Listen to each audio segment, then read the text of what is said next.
الحمد لله نحمده ونستعينه ونستغفره ونؤمن به ونتوكل عليه ونعوذ بالله من شرور أنفسنا ومن سيئات أعمالنا من يهده الله فلا مضل له ومن يضلله فلا هادي له ونشهد أن لا إله إلا الله وحده لا شريك له ولا نظير له ولا مشير له ولا معين له ونشهد أن سيدنا وسندنا وحبيبنا ومولانا محمدا عبده ورسوله صلى الله عليه وعلى آله وصحبه أجمعين أما بعد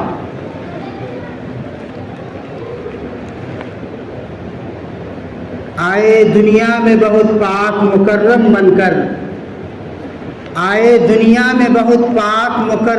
کر کوئی آیا نہ مگر رحمت عالم بن کر۔ عزیزان ملت، محترم بزرگوں اور دوستوں، یہ ربیع الاول کا مہینہ چل رہا ہے۔ ماہ سفر کے بعد ربیع الاول کا مہینہ آتا ہے۔ ربیع کے معنی آتے ہیں بہار کے۔ اس مہینے کو ربیع الاول اس وجہ سے کہا جاتا ہے چونکہ اس مہینے میں ہمارے اور آپ کے آقائے نامدار تاجدار مدینہ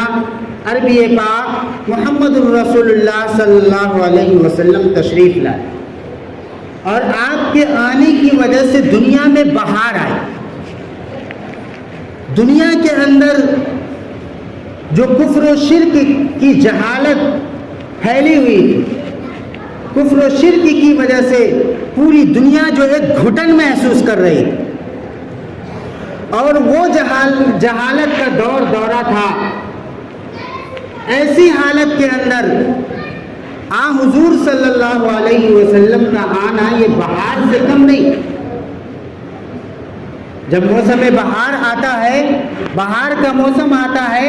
تو ہر چیز اپنے اندر خوشی محسوس کرتی، دنیا کی ہر چیز اپنے اندر خوشی محسوس کرتی جب موسم بہار آتا ہے۔ تو حضور صلی اللہ علیہ وسلم جب اس دنیا کے اندر تشریف لائے تو دنیا کی ہر چیز جو ہے وہ فرحت اور خوشی محسوس کیا۔ دنیا کی ہر چیز، ہر مخلوق نے فرحت اور خوشی محسوس کیا۔ اور جب آپ صلی اللہ علیہ وسلم اس دنیا سے رخصت فرمائے ہیں تو دنیا کی ہر چیز جو ہے وہ غم میں ڈوب گئی۔ تو اسی ماہ مبارک میں ہمارے اور آپ کے آقا محمد الرسول اللہ صلی اللہ علیہ وسلم تشریف لائے، اور اسی مہینے میں آپ صلی اللہ علیہ وسلم اس دنیا سے رخصت بھی فرمائے۔ پیدائش کی تاریخ میں تو اختلاف ہے، سیرت نگاروں نے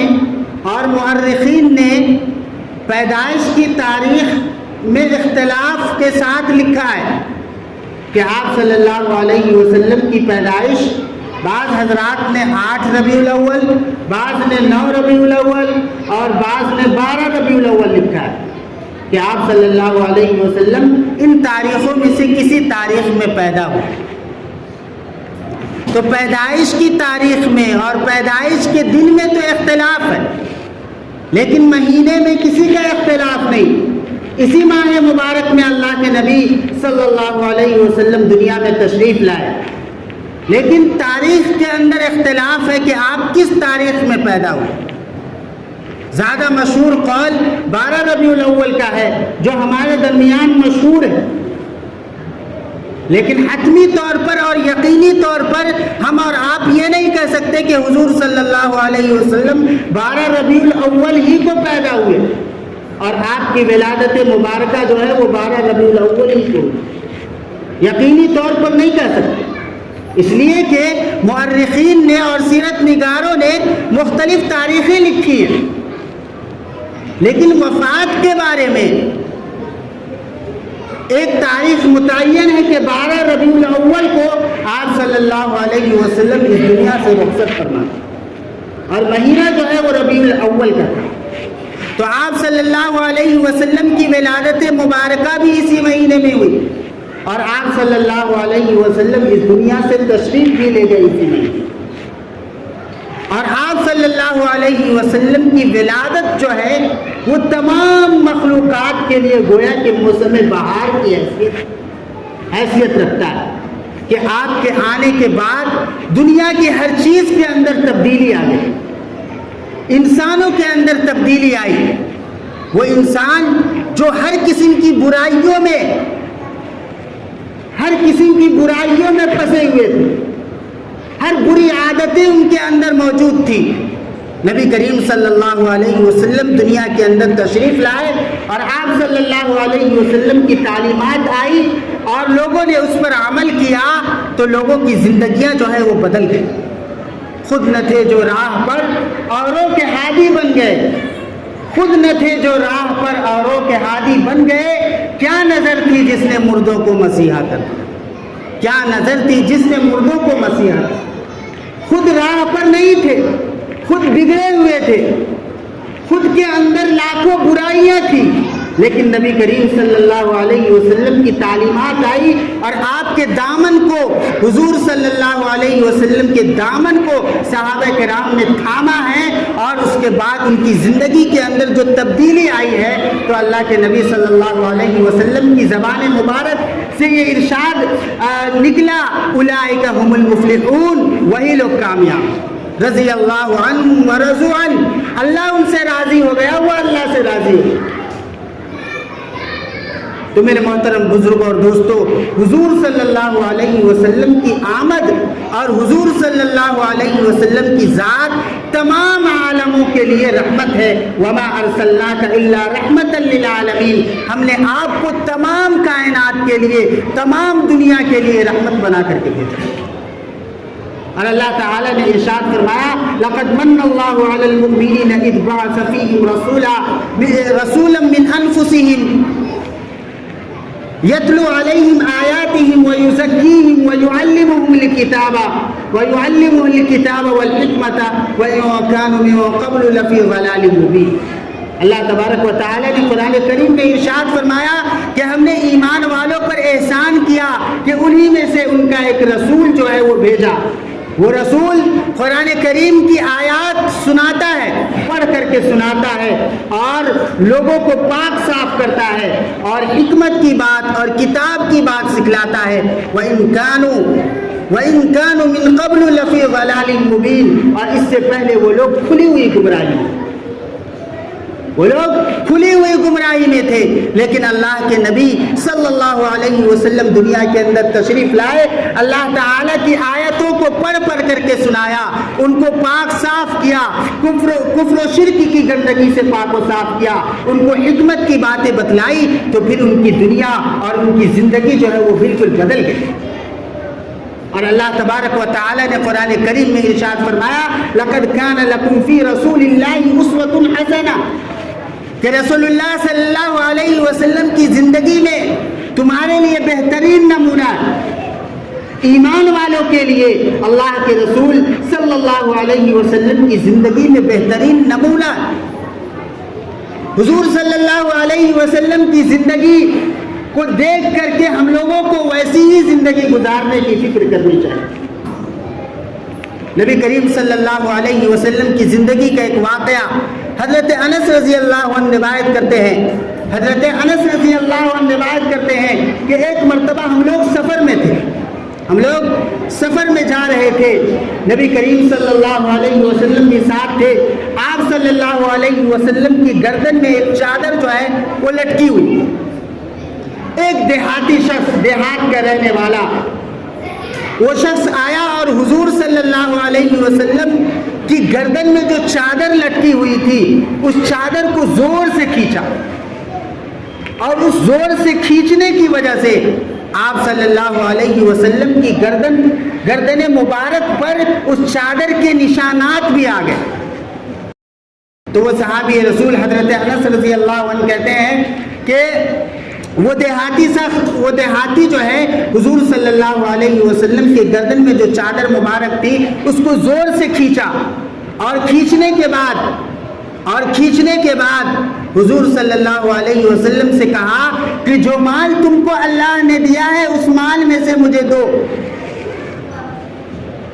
ایک تو گردن میں جو چادر تھی اس کو اچانک کھینچا۔ آپ صلی اللہ علیہ وسلم جو کائنات میں خیر البشر ہے، تمام انسانوں میں سب سے افضل انسان، تمام انسانوں میں سب سے بہتر انسان آپ صلی اللہ علیہ وسلم کی ذات اقدس، اور آپ صلی اللہ علیہ وسلم کے ساتھ ایک دیہاتی شخص یہ برتاؤ اور یہ سلوک کر رہا ہے کہ گردن میں جو چادر تھی اس کو اچانک کھینچا، اور اس کے کھینچنے کی وجہ سے گردن پہ نشان بھی پڑ گئے، اور آپ صلی اللہ علیہ وسلم کے چہرے پر شکن بھی نہیں آیا، آپ کے چہرے پر کوئی تبدیلی بھی نہیں آئی۔ صحابہ کرام جو ساتھ میں تھے ان کو تو غصہ آیا، لیکن آپ صلی اللہ علیہ وسلم کو بالکل غصہ نہ آیا، آپ نے تحمل اختیار کیا۔ اور پھر اس کے بعد وہ دیہاتی یہ کہہ رہا ہے کہ اللہ نے جو تم کو مال دیا ہے اس مال میں سے تم مجھے دو۔ مانگنے کا انداز دیکھیے، اور کس سے مانگ رہا ہے؟ آقائے نامدار تاجدار مدینہ عربی پاک محمد الرسول اللہ صلی اللہ علیہ وسلم سے مانگ رہا ہے، اور مانگنے کا انداز دیکھیے کہ جو مال اللہ تعالی نے تمہیں دیا ہے اس مال میں سے مجھے دو۔ پھر بھی آپ صلی اللہ علیہ وسلم کے چہرے پر غصے کے آثار نظر نہیں آ رہے۔ آپ نے صحابہ کو، ساتھیوں کو کہا کہ انہیں دو، یہ جو مانگ رہا ہے انہیں دو، چنانچہ اسے دے دیا گیا۔ تو اللہ کے نبی صلی اللہ علیہ وسلم نے صبر کا اور تحمل کا وہ مظاہرہ کیا ہے کہ دنیا اس کی مثال پیش کرنے سے عاجز و قاصر۔ اور آپ صلی اللہ علیہ وسلم کی سیرت کے اس واقعے سے ہمیں یہ سبق ملتا ہے کہ ہمیں بھی تحمل اور برداشت کا مظاہرہ کرنی چاہیے، ہمیں بھی تحمل اور برداشت کا مظاہرہ کرنی چاہیے۔ ایک حدیث میں اللہ کے نبی صلی اللہ علیہ وسلم نے ارشاد فرمایا ان اللہ یحب الرفق فی الامور کلھا، ان اللہ یحب الرفق فی الامور کلھا، کہ اللہ تعالی نرمی کو ہر چیز میں پسند کرتا ہے، ہر چیز میں نرمی کو پسند کرتا ہے۔ اور ایک حدیث میں اللہ کے نبی صلی اللہ علیہ وسلم نے ارشاد فرمایا کہ جس چیز کے اندر نرمی ہوتی ہے اس چیز کی شان کو بڑھا جا، اس چیز کی شان بڑھ جاتی ہے، اور جس چیز سے نرمی کو نکال لیا جائے اس کے اندر عیب پیدا ہو جاتا ہے۔ تو اللہ کے نبی صلی اللہ علیہ وسلم ہر ایک کے ساتھ نرمی کا برتاؤ کرتے تھے،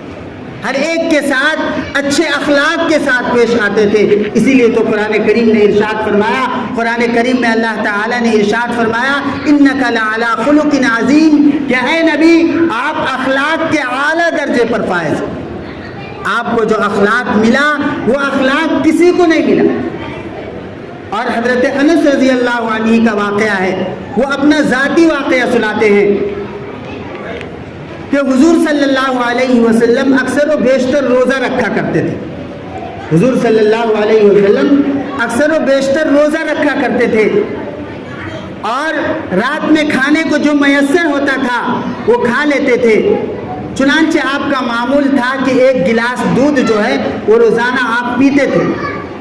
یعنی میسر ہوتا تھا، رہتا تھا تو پی لیتے تھے، اور نہیں رہتا تھا تو کوئی بات نہیں تھی، اور آپ اکثر و بیشتر روزہ رکھتے تھے۔ حضرت انس رضی اللہ عنہ کہتے ہیں کہ اللہ کے نبی صلی اللہ علیہ وسلم اسی طرح روزہ رکھے ہوئے تھے،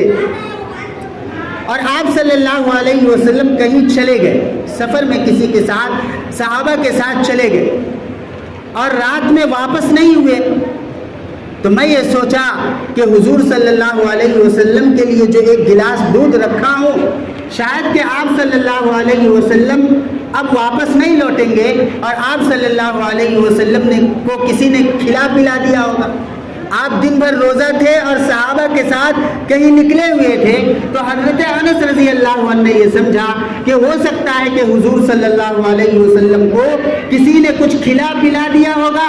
اور اس گمان میں حضرت انس رضی اللہ عنہ وہ دودھ کا ایک گلاس جو حضور صلی اللہ علیہ وسلم کے لیے بچا کر رکھا کرتے تھے، اس ایک گلاس دودھ کو تناول فرما لیا، پی لیا۔ پھر دیر رات حضور صلی اللہ علیہ وسلم کی آمد ہوئی۔ حضرت انس رضی اللہ عنہ نے صحابہ اور ساتھیوں سے پوچھا کہ کیا حضور صلی اللہ علیہ وسلم نے کچھ کھایا پیا ہے؟ تو صحابہ نے اور ساتھیوں نے بتایا کہ حضور صلی اللہ علیہ وسلم نے کچھ بھی نہیں کھایا ہے پیا۔ حضرت انس رضی اللہ عنہ کہتے ہیں کہ مجھے بہت افسوس ہوا،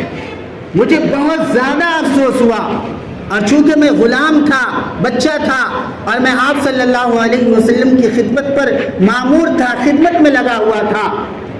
تو مجھے ڈر بھی ہوا کہ کہیں حضور صلی اللہ علیہ وسلم غصہ نہ ہو جائے۔ اللہ کے نبی صلی اللہ علیہ وسلم حضرت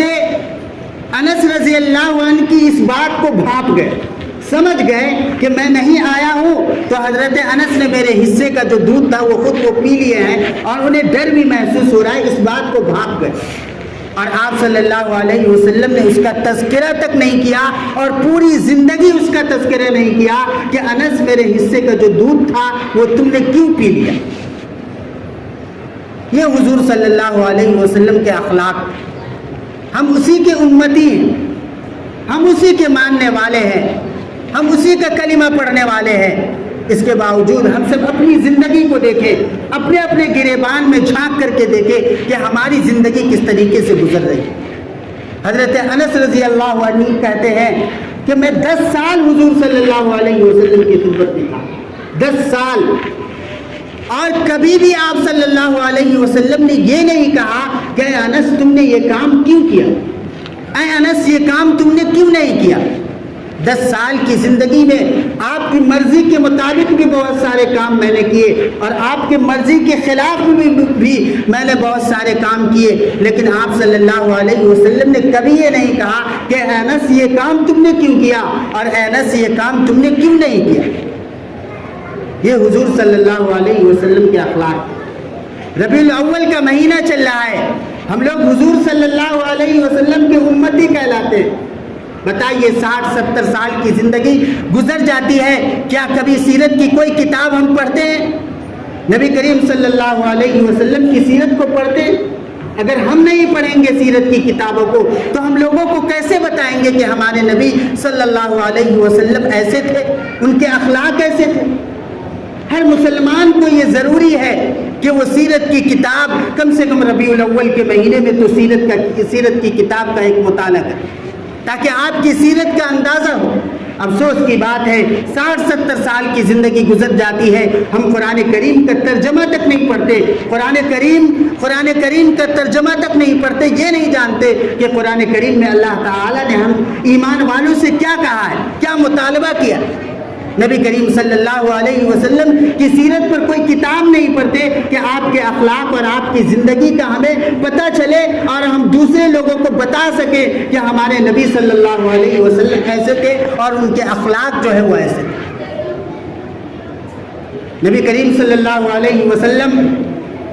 کی خدمت میں ایک صحابیہ عورت نے ایک چادر پیش کی۔ آپ صلی اللہ علیہ وسلم کے پاس چادر نہیں تھی، آپ کے پاس چادر نہیں تھی اور چادر کی ضرورت تھی، اور ایک صحابیہ عورت نے اتفاق سے ایک خوبصورت چادر جو ہے وہ اللہ کے نبی صلی اللہ علیہ وسلم کی خدمت میں پیش کی۔ حضور صلی اللہ علیہ وسلم نے اسے قبول فرمایا اور انہیں دعائیں دے کر کے ان کو رخصت کیا۔ وہ چادر پہن کر کے اوڑھ کر کے آپ صحابہ کی مجلس میں آئے۔ صحابہ کو بھی معلوم تھا، صحابہ کرام کو بھی یہ بات معلوم تھی کہ حضور صلی اللہ علیہ وسلم کو چادر کی ضرورت تھی، اور اللہ تعالیٰ کی طرف سے ایک چادر کا انتظام ہوا اور آپ کو ایک چادر ملی۔ صحابہ بھی خوش تھے کہ آپ کو کی ضرورت جو ہے وہ پوری ہو۔ انہی صحابہ میں سے ایک صحابی رسول اٹھ کر کھڑے ہوئے اور یہ کہا کہ اللہ کے نبی صلی اللہ علیہ وسلم اگر یہ چادر آپ مجھے دے دیتے تو بہت اچھا رہتا، بہت بہتر رہتا اگر یہ چادر آپ مجھے عنایت کر دیتے۔ اللہ کے نبی صلی اللہ علیہ وسلم نے اپنے بدن پر سے وہ چادر اتاری اور اس صحابی رسول کو دے دی، اس صحابی رسول کو دے دیا۔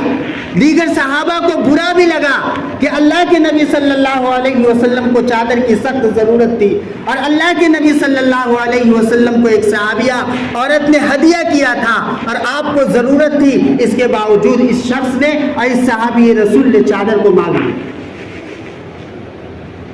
پھر اس صحابی رسول سے صحابہ نے پوچھا کہ آخر تم نے کیوں مانگی؟ تو اس صحابی رسول نے جواب دیا کہ دیکھو، میں نے چادر اپنی ضرورت کے لیے نہیں مانگا، اپنے پہننے کے لیے نہیں مانگا۔ جب میں نے اب اتنی خوبصورت چادر آپ کے بدن مبارک پر دیکھا تو مجھے یہ دل چاہا کہ میں اسے کفن بنا لوں، چنانچہ میں نے اس نیت سے یہ چادر مانگی ہے کہ میں اسے اپنے پاس محفوظ رکھوں گا اور اسے اپنا کفن بناؤں گا، اور لوگوں کو یہ بتاؤں گا، وصیت کر دوں گا کہ جب میری موت ہو جائے اور میں مر جاؤں تو اس کو کفن کے طور پر مجھے پہنا دینا۔ تو اس واقعے سے ہمیں یہ سبق ملتا ہے کہ اللہ کے نبی صلی اللہ علیہ وسلم کی زندگی میں لا نہیں، آپ کے پاس کوئی مانگنے آتا تھا تو آپ انکار نہیں کرتے تھے، آپ انکار نہیں کرتے تھے، آپ سخاوت کے بادشاہ تھے، آپ اعلیٰ درجے کے سخی تھے، اور جو مال اللہ تبارک و تعالی نے آپ کو عطا فرمایا تھا اس میں بے انتہا جو ہے وہ سخاوت کرتے تھے۔ ایک مرتبہ آپ صلی اللہ علیہ وسلم بیٹھے ہوئے تھے اور ایک سائل آیا، آپ صلی اللہ علیہ وسلم نے اسے کچھ درہم دیا، وہ سائل وہ درہم لے کر کے چلا گیا۔ حضرت عثمان رضی اللہ عنہ اسی مجلس میں بیٹھے ہوئے تھے، حضرت عثمان رضی اللہ عنہ چپکے سے اس مجلس سے نکلے اور گلی میں اس سائل سے ملے، اور اس سائل سے مل کر کے کہا کہ ایک سودا کرو گے کیا؟ اس سائل نے کہا کہ کیا سودا ہے؟ کہا کہ وہ درہم جو حضور صلی اللہ علیہ وسلم نے تمہیں دیا ہے وہ مجھے دے دو، اور یہ دینار تم لے لو۔ درہم جو ہے وہ چاندی کے سکے کو کہتے ہیں، اور دینار جو ہے وہ سونے کے سکے کو کہتے ہیں۔ حضرت عثمان رضی اللہ عنہ نے کہا کہ اے سائل، وہ جو درہم اللہ کے نبی صلی اللہ علیہ وسلم نے تمہیں دیا ہے وہ مجھے دے دو، اور یہ دینار سونے کا سکہ تم لے لو۔ تو سائل کو کیا چاہیے؟ سائل کو تو بس یہ ہونی چاہیے کہ زیادہ سے زیادہ مال مل جائے۔ اس نے کہا کہ بہت اچھی بات ہے، یہ لے لیجئے اور آپ مجھے دے دیجئے۔ چنانچہ حضرت عثمان غنی رضی اللہ عنہ وہ لے کر کے مجلس میں آ گئے۔ پھر تھوڑی دیر کے بعد وہ سائل آیا اور پھر اس نے آپ صلی اللہ علیہ وسلم سے سوال کیا۔ آپ صلی اللہ علیہ وسلم نے پھر کیا کہتے ہیں کہ اسے ایک درہم جو ہے وہ عنایت فرمایا، پھر وہ چلا گیا۔ حضرت عثمان غنی رضی اللہ عنہ پھر چپکے سے گلی میں جا کر کے سودا کر لیا اور ایک دینار ان کو دے کر کے ایک درہم ان سے لے لیا۔ پھر تیسری مرتبہ وہ سائل آیا اور پھر ایک سوال کیا، آپ صلی اللہ علیہ وسلم نے پھر ایک درہم دیا اور گلی میں جا کر کے حضرت عثمان رضی اللہ عنہ سے سودا کر لیا۔ تو تیسری مرتبہ جب وہ آیا تو حضور صلی اللہ علیہ وسلم نے اس سائل سے کہا کہ یہ بتاؤ، انت سائل،